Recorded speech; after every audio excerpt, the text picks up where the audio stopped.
Enlightenment depends on an insight, and it transforms the very structure of the mind. We often talk of the mind as something very ancient and cannot be transformed.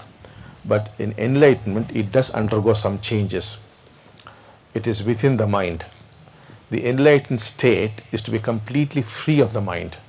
So there is a basic difference between the two. Let's go back to the old example of the dog.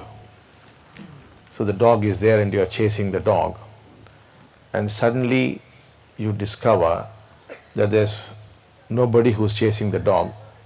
The dog is there, but you're not, nobody who's chasing it.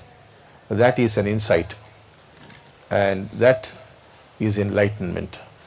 Like suddenly you discover that the sun is not going around the earth, but the earth is going around the sun. It's an insight and it stays put. So that is what is enlightenment. It is not a state. But suppose you were to discover that you are the dog. That is a state. It is an altered state of consciousness. It is very different from you not being there. For to be in an enlightened state, the Kundalini must be very, very high. Otherwise that is not possible. But for enlightenment, the Kundalini need not be so high. It could stop with even what we call the Agneya Chakra. It is basically an insight. So we have got things like Buddhist insights, we have Hindu insights, Christian insights, Islamic, Taoist, so many insights you have, depending on which you might get a Hindu enlightenment or a Christian enlightenment or a Buddhist enlightenment.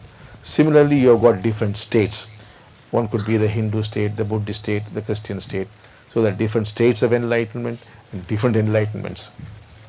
But what is characteristic of all these states and enlightenment itself is you are free from suffering. Therefore, just to be enlightened, you don't have to do all this fasting, everything.